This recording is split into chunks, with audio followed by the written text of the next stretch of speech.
ఇక మాటకు ముందు, మాటకు మధ్య, మాటకు చివర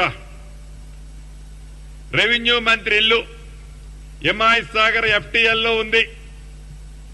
రెవెన్యూ మంత్రి ఇల్లు ఎంఐఎస్ సాగర్ బఫర్ జోన్ లో ఉంది. రెవెన్యూ మంత్రి ఇల్లు ఎట్లుంది అట్లుంది అని ఆనాటి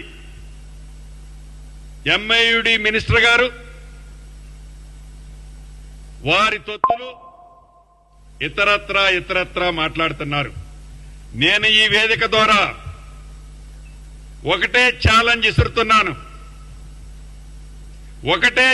ఇస్తున్నాను.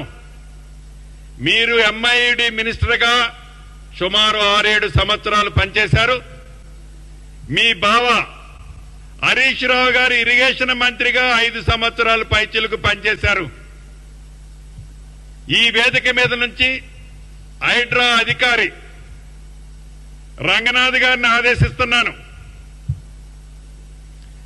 ఈ ఇద్దరు మాజీ మంత్రులు అంటే ఒకరు ఇరిగేషన్ శాఖ మంత్రివర్యులు, రెండో వారిలో ఎంఐయుడి మంత్రివారు, వీరికి డబ్బాలు కొట్టే కొన్ని యూట్యూబులు వారికి సంబంధించిన సంస్థలు వ్యవస్థలు మీరు ఎంతమంది వస్తున్నారో అంతమందిని ఎంట పెట్టుకొని రంగనాథ్ గారు నేను ఇక్కడి నుంచి మిమ్మల్ని ఆదేశిస్తున్నాను.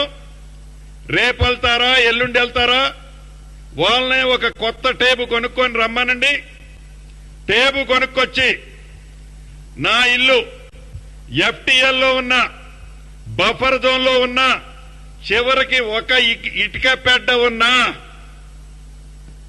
ఎమ్మటే పడగొట్టండి. ఇల్లు మొత్తం దాంట్లో ఉంటే ఇల్లు మొత్తం పడగొట్టండి. This is my challenge, Ponguleti challenge. మాజీ మంత్రివర్యులు ఈనాడు ప్రధాన ప్రతిపక్షం అని చెప్పుకునే వాళ్ళకి ఇక్కడి నుంచి ఛాలెంజ్ చేస్తున్నా. ఒక్క ఇటుక పెడ్డ ఎఫ్టీఎల్లో గాని బఫర్ జోన్ లో ఉంటే మా అధికారులు మీ పక్కన ఉంటారు. మీరే టేప్ పెట్టి కొలుచుకోండి. మా అధికారులు కొలిస్తే మీకు నమ్మకం ఉండదు. ఎందుకంటే నేను అధికారంలో ఉన్నా కాబట్టి మిస్యూజ్ చేశానని అనుకుంటారు కదా మీరు. మీ చావు తెలివితేటలు, మీ చవకారు మాటలేందో కొలిసిన తర్వాత మీ తల ఎక్కడ పెట్టుకోవాలో మీరే నిర్ణయించుకోండి.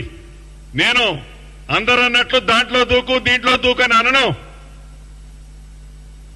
ఇది పొంగిలేటి ఛాలెంజ్. మళ్ళీ గతంలో ఖమ్మం అసెంబ్లీల గురించి చెప్పా, మళ్ళీ ఇవాళ చెప్తున్నా. ఈ రోజు కాదు, ఏ రోజైనా నీతోనో నీ మామతోనో నీ బావతోనో చెప్పించుకునే ఛాన్స్ ఈ పొంగిలేటి ఎప్పుడు ఇవ్వబోడు కూడా.